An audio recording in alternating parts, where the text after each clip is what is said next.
Querido hermano, querida hermana, querida iglesia del Señor, que Dios te bendiga en este nuevo día. Regocíjate y canta, oh moradora de Sión, porque grande es Dios en medio de ti.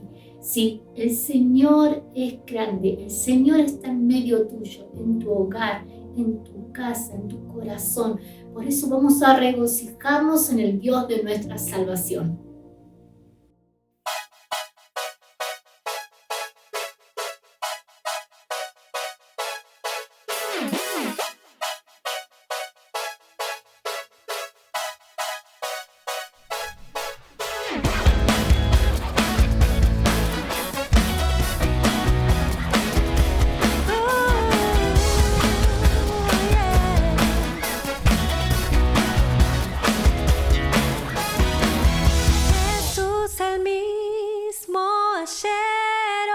Por siempre, no hay otro nombre que restaure, salve y perdone. Oh, Jesús el mismo ayer, hoy y por siempre. No hay otro nombre más grande que Jesús. Oh, oh, yeah, yeah. Oh,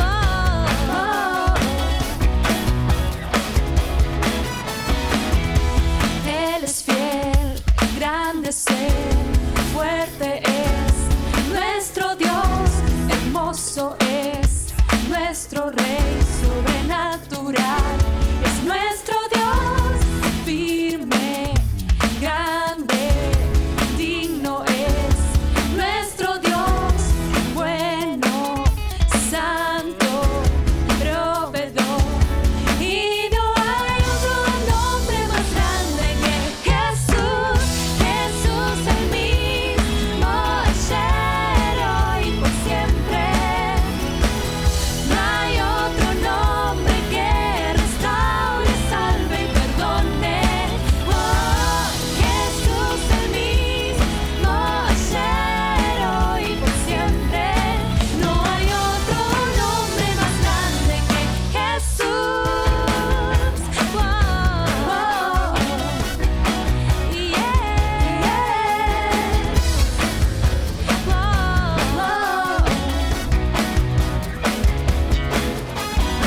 Prepara tu corazón para escuchar la palabra de Dios. Dios te bendiga.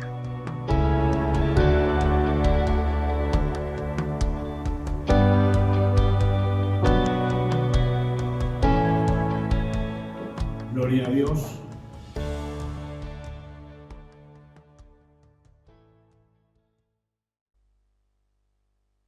Hay que hacer todo un ejercicio. Bueno, el próximo domingo celebramos una fecha significativa, el 19º aniversario de la Iglesia. Y vamos a intentar añadir unas 10 sillas más para utilizar todo el fondo. Y va a ser una reunión especial. No se haga problema, no habrá comida, no habrá bebida, va a ser diferente. Pero es un momento en donde elevaremos nuestro corazón y nuestra gratitud a Dios. ¿Usted festeja su cumpleaños? Sí, lo saludan, le mandan cariños, ¿verdad? Bueno, festejamos el aniversario de la Iglesia. Creo que es muy significativo poder expresar a Dios nuestra gratitud y poder disfrutarlo entre nosotros como familia de Dios. Amén. 18 horas, de 18 a 19 horas. Gloria a Dios. Lleve su boletín, por favor. Allí hay una cantidad que puede aprovechar y disfrutar. Salmo 40. Este es un salmo maravilloso. Tal vez en algunas de las experiencias de nuestra vida nos acercamos a la vivencia de su autor, David. Nosotros acostumbramos a decir, cuando lo leemos, el rey David, pero cuando David escribió el Salmo 40, había sido designado rey, pero nunca se había sentado en el trono. El rey era Saúl. Eso nos ubica en la realidad. Es uno de los salmos más impactantes. Yo a la reflexión de esta tarde-noche la llamo no te rindas. No te rindas. Creo que David nos deja esta lección. Busque el versículo número 17. La mayoría tiene que dar vuelta a la página. Cuando usted compra un libro nuevo, por supuesto, que le atrajo el título, el tema, que se interesó en él, a veces la ansiedad nos traiciona y queremos ir al último capítulo, leer las últimas páginas, ver la conclusión del libro, a ver qué tal interesante es. Y leemos esas últimas páginas y vamos al comienzo. Bueno, vamos a darle la mirada hermenéutica que corresponde al Salmo 40. El Salmo 40 comienza por la conclusión, por el versículo número 17. Ese, en la experiencia de David, es el versículo número 1. Tenemos que ubicarnos correctamente. Quiere decir que lo que hace David es comenzar a contarnos su vivencia, su historia, su dolor, su sufrimiento, sus cambios de ánimo, de humores, su búsqueda desesperada de Dios, su esperanza y su encuentro con Él. Pero el versículo 17 nos enseña cómo experimentó todo el relato que comienza desde el versículo 1. Lo segundo que queremos decir es que algunos teólogos le colocan otro título que también es interesante y que lo encontramos en las realidades de estudiar el Salmo. Lo llaman el Salmo de los humores cambiantes, el Salmo de los estados de ánimos en contraste. Y de pronto lo encontramos a David en lo que él escribe, con esperanzas, con paz en el alma, y pasa 2, 3 versículos y le pide a Dios de manera desesperada, como el versículo número 13, quieras, oh Jehová, librarme, Jehová, apresúrate a socorrerme. Cambia el humor, totalmente. Y eso es interesante porque nos hace pensar en cómo reaccionamos nosotros en las circunstancias difíciles de la vida.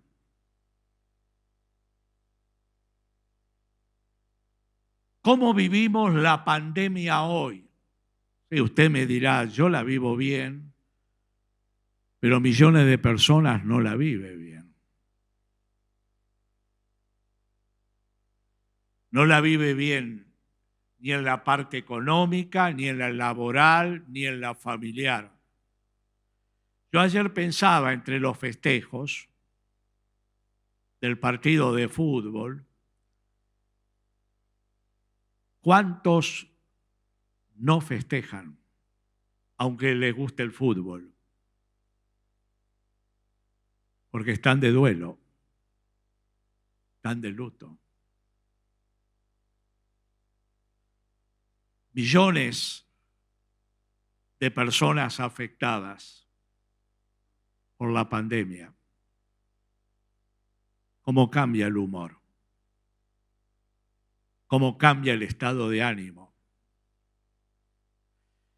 Es como si uno saliera, hablo humanamente, desde esa perspectiva, te sale a la mañana y no sabe si vuelve a la noche. Y si vuelve, ¿cómo vuelve? A mí en las últimas 4 semanas me ha tocado vivir 2 circunstancias interesantes en llevar ayuda a 2 familias de la iglesia. Una hace 3 semanas. Y no entré en la casa, pero sí en la puerta dialogamos con la persona. Yo mantuve mi barbijo, pues estuvimos un rato charlando de su realidad física, económica, laboral, familiar, etc. Y bueno, me despedí y a los 2 días estaba contagiada.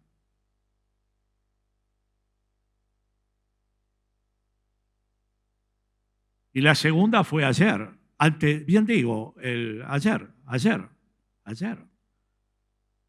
Otra familia, ustedes no la ven porque están todos con precaución y probablemente alguno de ellos esté contagiado. Exactamente igual. Hice chistes, hice broma en la puerta, entregué lo que tenía que entregar, salí y hoy recibimos el informe. probablemente mañana se tengan que hacer un hisopado y posiblemente haya contagios por los síntomas. Y digo, lo que me pasa a mí, le pasa al que sale a trabajar, al que sale a hacer las compras. Es casi inevitable. Y tal vez a muchos les cambia el humor. Ustedes fíjense, tiene que pedir turno hasta por 2 meses de anticipo en psicólogos y psiquiatras hoy. Obvio, atienden online. ¿Cuántas personas afectadas? ¿Cuántos suicidios encubiertos? Y muchos de adolescentes y jóvenes. Son realidades, ¿no? Entonces uno piensa en David, en la situación que estaba viviendo, ¿cómo no le va a cambiar el humor a pesar de su fe? Las circunstancias que él vivía eran realmente abrumadoras. Ahora, usted dice, ¿y qué circunstancias vivía David? Esto es importante. Si usted toma nota, no tenemos el tiempo para verlo minuciosamente, es muy rico. David vivía 2 grandes circunstancias muy fuertes. Este era el tiempo final de 14 años de persecución del rey Saúl para quitarle la vida. ¿Usted sabe lo que significa estar 14 años escapando de un enemigo desde la perspectiva humana más poderoso y que era el gobierno de su nación y tener que cobijarse en territorio de los enemigos, los filisteos? 14 años. Hay una presión acumulativa desgastante. Cuando usted y yo pasamos una dificultad, 10 días, 20, un mes, 2 meses, ¿qué dice usted? No termina nunca. Hace 1 año y medio que estamos de pandemia. La incertidumbre nos dice que pueden pasar 1 año, 4, 5, depende de los países, depende de la envergadura de las vacunas, etcétera, etcétera. Pero él, 14 años viviendo en cuevas, en desiertos, en soledades y en peligros de muertes, tantas veces. 14.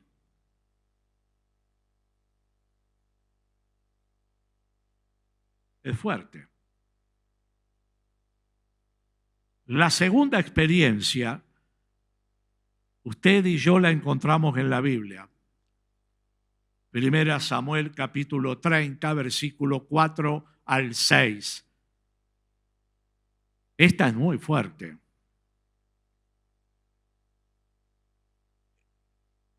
Es de este mismo tiempo. Regresa él con sus hombres a su ciudad de una batalla. Y cuando regresa encuentra parte de la ciudad de Siclag quemada,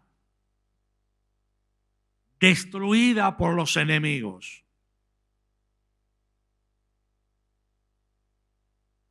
Y se habían llevado a todas las mujeres y las familias,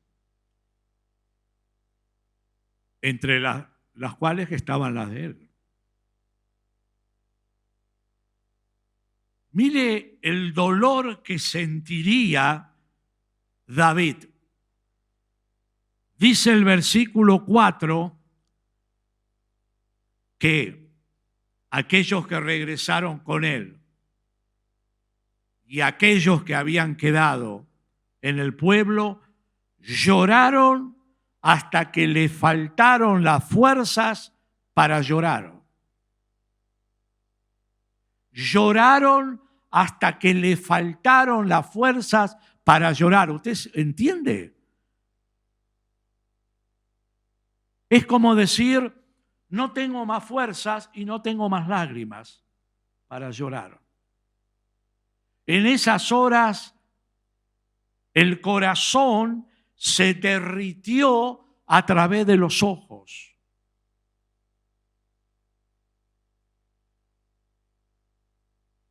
¿Ha llorado así alguna vez?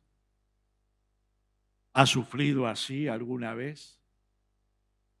¿Ha pasado por experiencias tan profundas del dolor, en donde uno parece decir, ya no puedo resistir más el dolor? Es demoledor. Es demoledor. Y a eso se añadió la forma en que se levantaron sus amigos culpándolo por esa realidad que vivían. Y lo querían matar. ¡Qué tremendo! ¡Qué tremendo! ¿Qué hace David frente a esa situación? Verso 6 al final. Se fortaleció en Dios.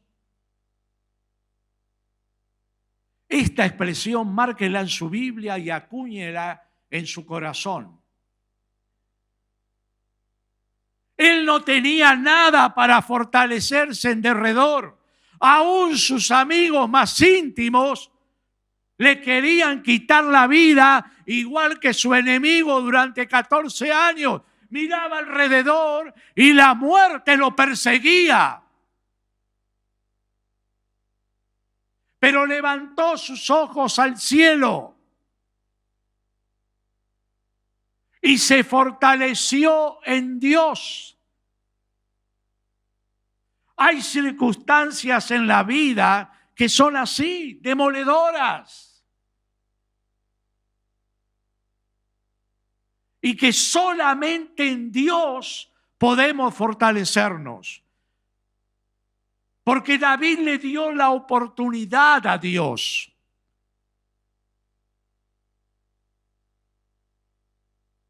Clamó a Él con todas sus fuerzas. Y ese clamor sintetizado es el versículo 17 del Salmo 40.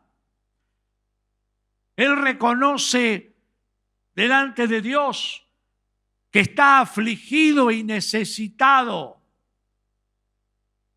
que no sabe qué hacer, que parecería que sus minutos están contados, que todos le han abandonado, que su familia, como las otras, están en poder del enemigo. Lo busca Dios con desesperación. Aunque afligido yo y necesitado, él confía en Dios, se lo expresa. Yo el otro día le decía a Irma, entiéndame bien, muchas veces perdemos de experimentar a Dios en la intimidad de nuestro corazón y en el entrenamiento de nuestra fe, cuando en medio de las grandes necesidades no le damos la prioridad de búsqueda a Él. Entiéndame. Frente a una necesidad, primero yo tengo que probarlo a Dios. Antes de pasarle mi motivo a un montón de gente. Yo tengo que probar a Dios. Tengo que probar mi fe. Después viene la oración de acuerdo. Si no pierdo la bendición de que mi fe crezca al conocerlo a Dios cara a cara, al probar que es verdad la palabra. David no lo hace por convicción, lo hace por necesidad. No tenía más a nadie a quien recurrir. Pero yo digo, no perdamos la bendición de probar a Dios primero. Individualmente buscarlo a Él, o en familia clamar a Él, y luego busquemos la ayuda de otros, porque eso nos va a hacer grandes en fe, y le damos a Dios la oportunidad de ser real en medio de las grandes necesidades, mis queridos. Es lo que hizo David. Y le dice, ¿qué hago, ¿qué hago, Dios? ¿Qué hago? ¿Cómo resuelvo esto? Miro para adelante y está Saúl buscándome para matarme. Miro alrededor y la gente amiga me quiere matar. No tengo nada, perdí toda la seguridad en la ciudad, la seguridad familiar, económica, la seguridad de mi vida, lo perdí todo. Solo me quedas tú. Y cuando tú le dices así a Dios, Dios dice, entonces, si me tienes a mí, si confías a mí, aunque lo otro lo hayas perdido, es suficiente. ¿Lo escuchó? Es suficiente, David. ¿Me tienes a mí? Es suficiente. Ve en fe. Y él va a buscar lo perdido y lo recupera en el poder de Dios. Lea en su casa después la historia. Recuperó todas las familias y todo lo que se habían llevado, porque Dios estaba con él. Y esta victoria lo hizo un gigante de la fe. Es esto lo que te quiero explicar. No pierdas esa bendición. Dios te va a sorprender cuando ejercitas tu fe, no en las circunstancias, no en los recursos humanos, en lo que Dios puede hacer en ti. Maravilloso. Ahora, él se encuentra en esta situación y se fortalece en Dios. Y nos cuenta la historia. Aunque afligido yo y necesitado, Dios pensará en mí. Eso es lo que necesitamos pensar, iglesia. Aunque todos me hayan abandonado, Dios piensa en mí. Aunque otros me dijeron que fracasé, que la situación que vivo es por mi culpa, Dios piensa en mí. Él no me va a abandonar nunca. Dale la oportunidad a Dios para hacer grandes proezas para ti, para que tu fe crezca y dependa principalmente del Señor.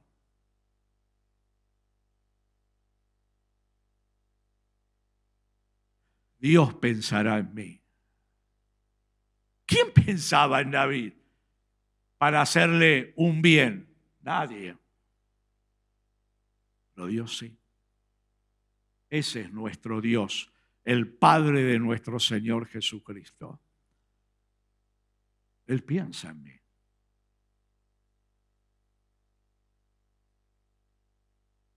Qué maravilla. Cuando en medio de la aflicción apoyamos nuestra cabeza en la almohada, en el silencio y la oscuridad de la noche, la soledad se hace más tangible tantas veces. Pero Dios piensa en mí. yo soy significativa o significativo para Dios. Dios me ama. Dios conoce mi dolor. Él puede venir con un pañuelo y secar mis lágrimas. Él puede abrir en mi mente un horizonte nuevo. Sí, dice David, mi libertador eres solo tú. ¿Quién me va a libertar? Solo tú. Y a mí me apasiona, porque yo soy de pedirle a Dios, a veces con urgencia, ciertas cosas, la expresión final de su oración. Dios mío, no te tardes. Versículo 17. Actúa, esto es tan grave, es tan grande mi necesidad, es tan acuciante mi dolor, mi angustia, es tan profunda. Actúa rápido. No sé qué vas a hacer, pero haz algo.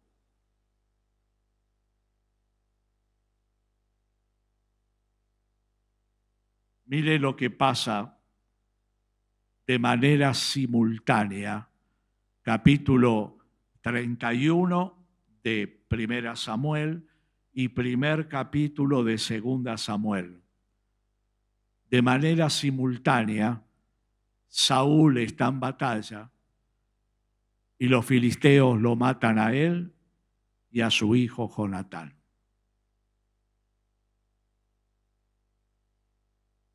Qué tremendo. Es simultáneo. Cuando usted mira la cronología en Samuel, en 4 días sucede todo esto. Y alguien llega con la noticia a David. Y eso es un dolor demoledor. Usted sabe la historia, Jonatán fue su gran amigo. Y él amaba a Saúl, le perdonó la vida 2 veces y lo respetó como rey, aunque Saúl siempre lo quiso matar. Qué maravilloso el corazón de David. David queda destruido. Ya estaba tan mal, el dolor toca a su corazón. Pero la realidad es que Dios está en control de todas las cosas. Y lo que parecía el fin de David, ahora es el comienzo de una nueva etapa. El fin del exilio, el fin del dolor y el comienzo de 40 años de reinado en Israel. Fíjese cómo Dios cambió las cosas. Ahora, ¿cómo David no iba a cambiar de humor, de estado de ánimo? ¿Ven qué circunstancias tremendas las que él vivía? Y rescato la respuesta que recibe de Dios a su oración. Verso 1 al 3. Él dice, pacientemente esperé a Dios. 14 años. 14 años.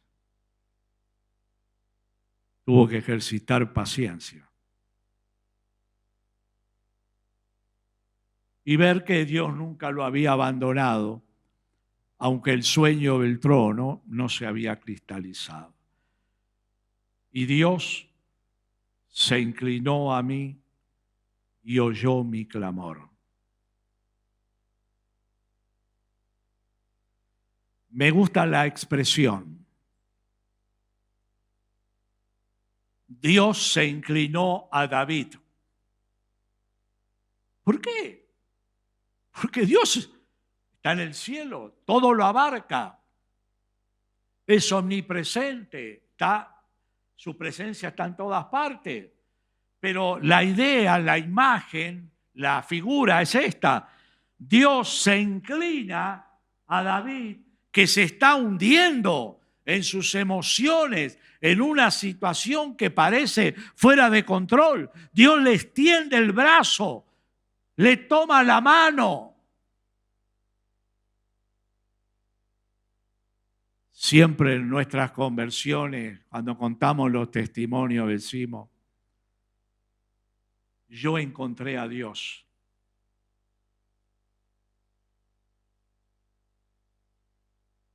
Es parte de la experiencia. Pero le voy a contar la principal. Dios lo encontró a usted. Dios te encontró a ti. Dios te estaba buscando. A veces por años. Y Dios te encontró. Tal vez no en el mejor momento desde lo humano. Como David, en medio de una ciénaga que cada vez nos hundíamos más. Dios me vino a buscar. Dios extendió su mano. Dios nos levantó. Dios nos dio oportunidades nuevas. Qué lindo que lo expresa poéticamente David. Y me hizo sacar del pozo de la desesperación. ¿Cuántas cosas equivocadas pensamos cuando estamos desesperados? Hay una canción de María Elena Walsh dedicada a Alfonsina, que usted conoce, que todavía se canta. Te vas, Alfonsina, te vas. Todos sabemos que la poetisa se suicidó en Mar del Plata. Entró al mar y no volvió a salir. En una nube de desesperación. Perdió la esperanza.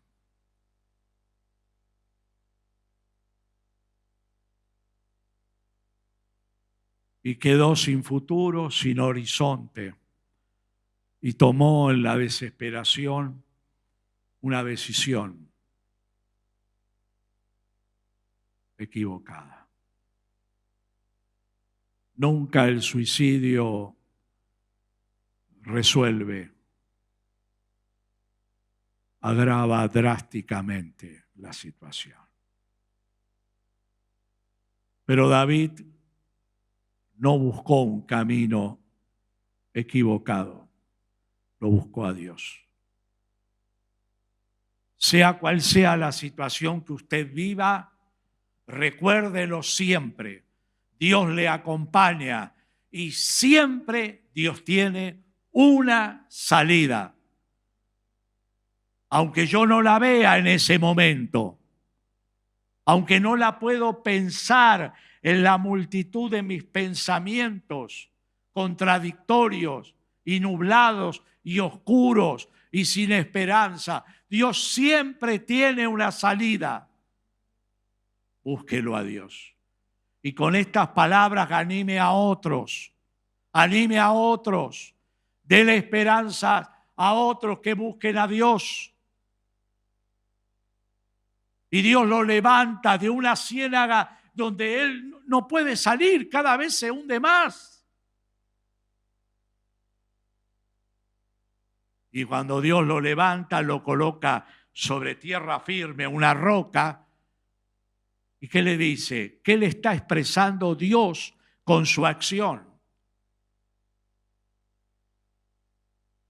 Querido David, póngale el nombre suyo. Querido David, yo soy tu seguridad. No son las cosas que tienes, no es la fama, no es lo que escribís, no es el arpa que tocas, no son las alabanzas que me das, no son los salmos que escribís. No, yo soy tu seguridad. Y eso lo vivimos cuando lo buscamos a Dios con todo el corazón. con todo el corazón. Dígaselo a usted mismo. Dios es mi seguridad. Repítalo. Dios es mi seguridad. Repítalo con fe. Es lo que la palabra nos está enseñando. Y David, que por 14 años, usted tiene muchos de los salmos en la Escritura, donde hay un dejo de nostalgia, por momentos desesperanza, por momentos de esperanza, por tiempo incertidumbre, como nos toca vivir. Ahora dice, Dios puso en mí una canción nueva, un cántico nuevo para alabarle a Él. Dios me sacó de la amargura, del dolor. No te rindas, David. No te rindas. No te rindas, hermana, hermano, en lo que te toca vivir o te puede tocar vivir. Dios es fiel. Sus recursos siempre son suficientes para satisfacer cualquiera de nuestras pruebas y necesidades. Dios es fiel. Y qué bueno. Aquí tenemos compositores y demás. Muni, las chicas, tal vez otro hermano. Escríbalo. Escriba lo que usted vive en esos tiempos de prueba. Y Dios puede dar por el Espíritu canciones nuevas que van a bendecir a otros. Así se componen las canciones. Son vivencias, historias personales que animan a otros y que de distintas maneras nos dicen, no te rindas, confía en Dios. Él es tu seguridad. Él es tu seguridad. Bendito sea el Señor. Bendito sea el Señor.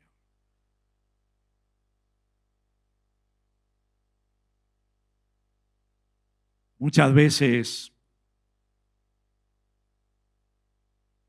en la espera que Dios actúe, nos ponemos impacientes y nos adelantamos al obrar de Dios.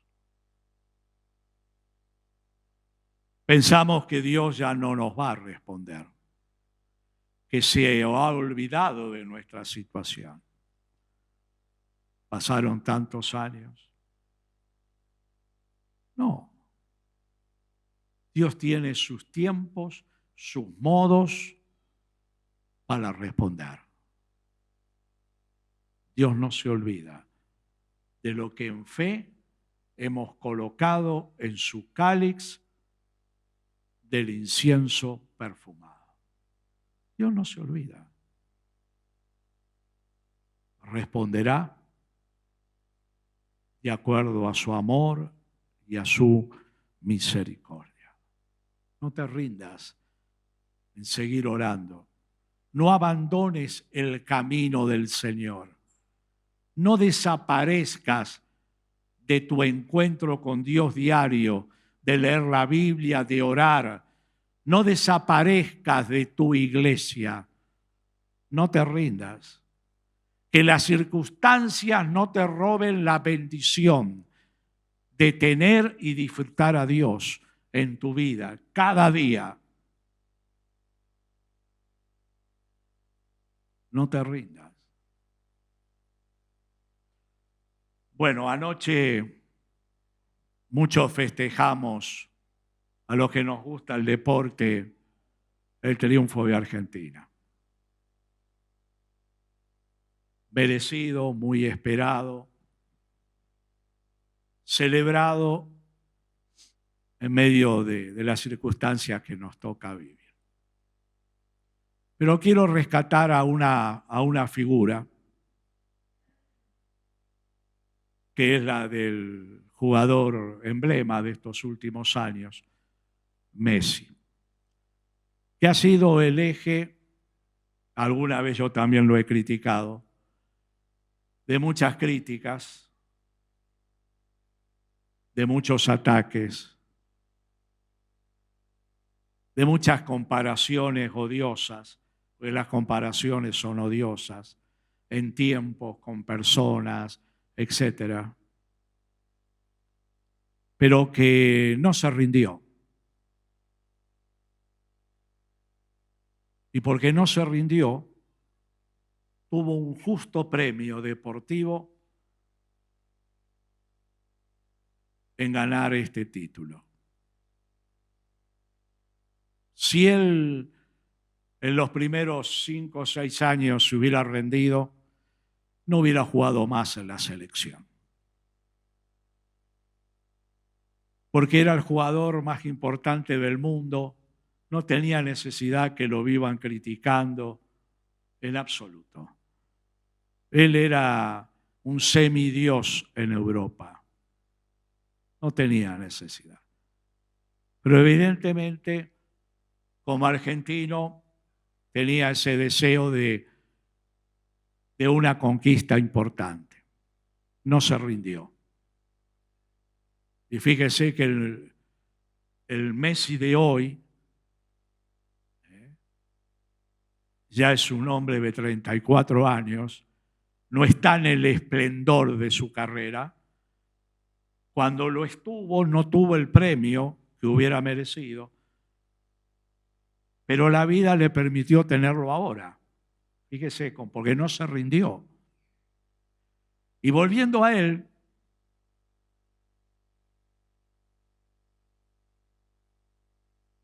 él es un jugador argentino que vivía en Rosario. Y siendo adolescente, le gustaba el fútbol,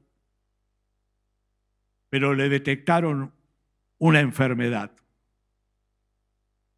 Y esa enfermedad no le posibilitaba el desarrollo normal para ser un futbolista, un atleta de alta competencia. Ningún club argentino invirtió para su salud. Ni al que él pertenecía, ni Newell's Old Boys de Rosario, ni otros grandes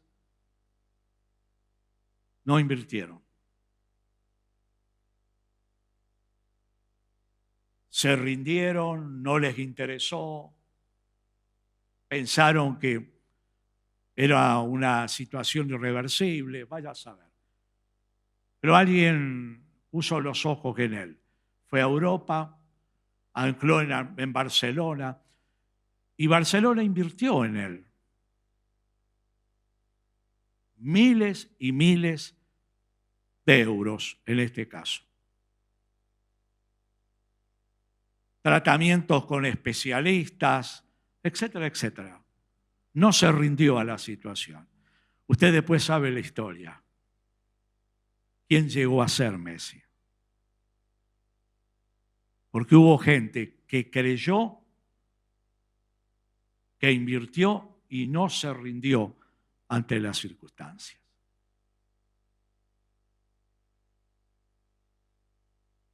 ¿Cuál es la enseñanza final para nosotros, mis queridos hermanos?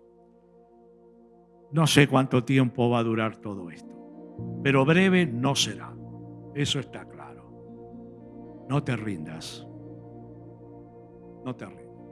Es fastidioso el barbijo. Es fastidioso la distancia, no poder abrazar, ¿no? Y sí, lo es. Pero no te rindas. No te rindas. Es la modalidad de vida de hoy. Dios está contigo. Y al lado de lo que le tocó vivir a David, somos privilegiados. Pero no olvides que luego reinó 40 años 40 años con la bendición de Dios. No te rindas, hermana, hermano. Busca la forma en cómo poder servir a Dios, en cómo poder comunicar a Dios a los que necesitan. No te rindas. Ese es el mensaje que Dios le dejó a David, que Dios nos deja a nosotros como iglesia. Estamos escribiendo una historia nueva cada día. Nuestra historia, la historia de la iglesia en medio de la pandemia, la historia del mundo, de la humanidad. Dentro de 15 o 20 años quedarán los libros, los registros, las grabaciones, las filmaciones, el legado de esta historia que estamos escribiendo para la nueva generación. Que reciba ese mensaje, no te rindas. Que tus hijos reciban ese mensaje, tus nietos, no te rindan. Papá, mamá, el abuelo, la abuela, la bisabuela lucharon y mantuvieron su fe. No te rindas. Dios es fiel. Dios es fiel. Amén. Amén. Mis hermanos, lo esperamos el próximo martes a las 20 horas en nuestra reunión de oración. Y el sábado aquí a las 20 horas también. Que tengas una semana llena de bendiciones.